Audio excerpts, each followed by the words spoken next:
our first guest from Chicago, as we said earlier, is David Cerda. So, David, come on in.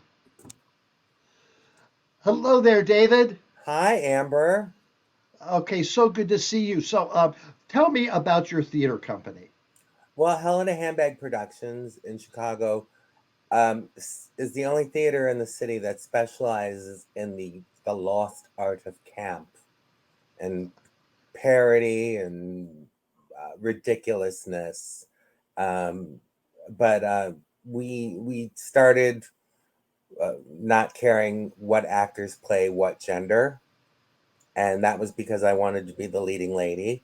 Uh, and that's how we started, and that's what we've gained a really loyal following from that. But we celebrate like pop culture and like old films and television shows, and we create our own things. It's sort of like a Carol Burnett show if it were a theater company. And tell us some of the history of some of the shows that you've done. I know we've got some pictures. So, Russell, if you want to start running pictures, and we and David can talk to us. Yeah, that's Christmas Dearest. That's one of our perennial holiday favorites, and it's basically a combination of A Christmas Carol and Mommy Dearest, and a Joan Crawford movie called Torch Song, which I'm sure you're familiar with, Oh, of course. where Yeah. she's Jenny Stewart, the embittered Broadway star, and it's Jones playing the Virgin Mary in an MGM musical, and she's just horrible to everybody, and she's visited by three spirits to teach her, to show her the error of her ways. And I love being Joan. Oh, Of and course. that's me as Lucille Ball, 70s Lucille Ball. Here's Lucy, Lucille Ball. Yes, yes, I see it. Ah! And that was part of a holiday show we did. Since we were in lockdown, we did the Rip Nelson holiday quarantine spectacular. And Rip Nelson's this character we created that's sort of like a combination of Paul Lynde and Rip Taylor and Charles Nelson Riley. Oh. Yeah. Oh, yes. I love it. I love it. I love it.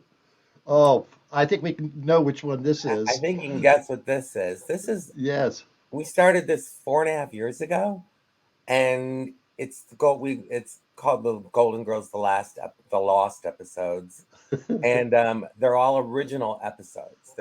We do not take favorites and read them on stage. We create our own Golden Girl universe, and it's like the Golden Girls if they were a little dirtier and getting in weirder situations, and maybe there were consequences for Blanche's actions, or Dorothy and her mother really go at it. But it's amazingly popular, and we're really pleased to say we are going to be the Golden Girls at the very first Golden Girls convention, Golden Con, that's in Chicago this April. And Oh, it's so big they moved it to Navy Pier, and it's like all these people that worked on the show are going to be on it, and Zach and Bradley, who started it. I was just really honored to be asked to do it, and we're really excited about it. now You know, wasn't Betty supposed to be there?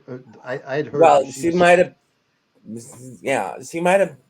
I'm not sure. They don't always get like, well, I think she might have was going to participate somehow, but Yeah, unfortunately, she can't. I don't yeah, know if you yeah. heard she passed away. Yeah.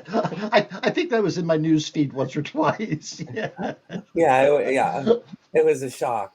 Um, One of the things about that I've learned recently is that the Golden Girls, when they first debuted, were younger than the Sex and the City girls are today in their remake. you're Isn't that probably amazing? right. It, would I lie to you?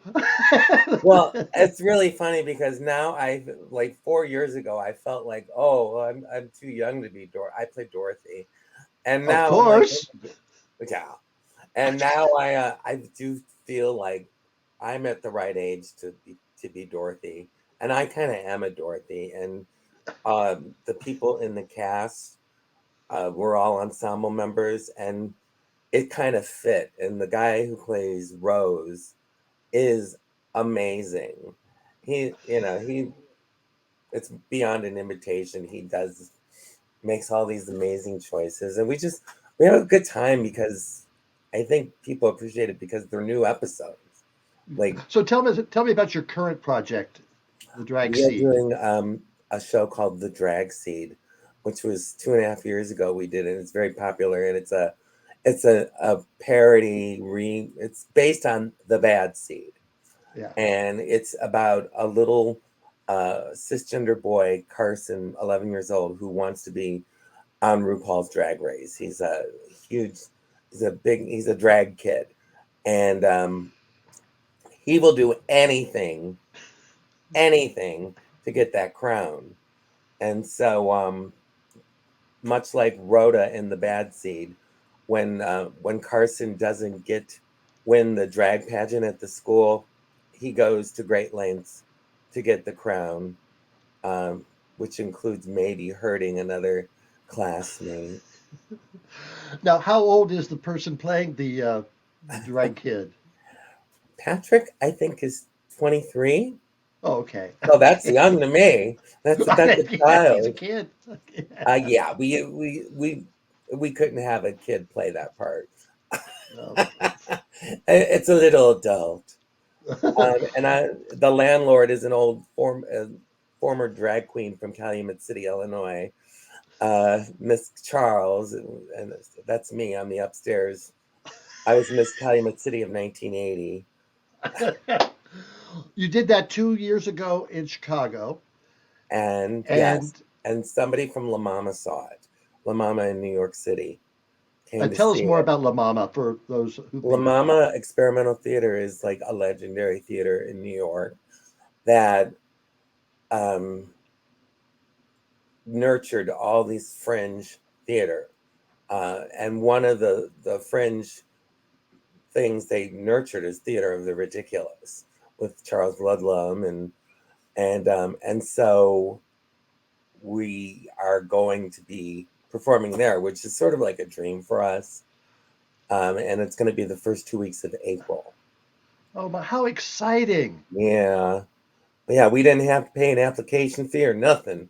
We got a Oh, how because the exciting to last do time we that. were in New York was when we brought our very first show, Poseidon, an upside down musical. Uh, and that went gangbusters. Really, it was very successful here and at the Fringe Festival. So it only took 20 years for us to get back. All right, we've gone through everybody else. What was that guy's name? What about those people from Chicago? Are they still alive? Yeah, no, we 20 years in Chicago theater. We're really proud of that, and it's just I don't know what else to do, and this is what's what I love to do. A lot of people think of camp as a bad word. Like, oh, I don't want people to think this is campy or in theater particularly. And I'm like, why not? Camp is like one of the true gay art forms. And we started it, Mae West ripped gay people off. So camp was our secret language back then. And so I'm more than proud to be a big prancing sissy dressed like a woman and be able to play Joan Crawford And and what's your character there? I was a vicious lady mob boss, and it was a movie based on an old Betty Davis film called. It was the one. It was the one where Bet's a prostitute and she gathers all the prostitutes um, together to fight the mob, the vicious mob that's leading them. And for some reason, since I'm on your show, I can't remember the name of the film, but All right, that's from our David. show called Lady X. David, I know. Does someone just said, does he know Ryan Landry? I was just going to bring that up because anyone who is watching you right now would say, "Oh my God, is that Ryan Landry?" Not only do you have a Yeah, similar appearance, much but you have a younger. similar story and similar art form. And we've I know watched. Ryan Landry very well. Ryan Landry and I discovered each other a few years ago because we were writing about the same things. I wrote a musical about Carrie called Scary. So did he. He's tackled Joan Crawford. He's tackled all. We're our work is very similar. Ryan is a brilliant genius. I mean, I really got to hand it to him. When I went to Boston to see what he did, I stayed at his house. He stayed at my house. That was something for me to aspire to, because I think his work is brilliant. Uh, And it's really strange because I think I mentioned this to your producer. There are pockets of us all over the country, little gay, yeah.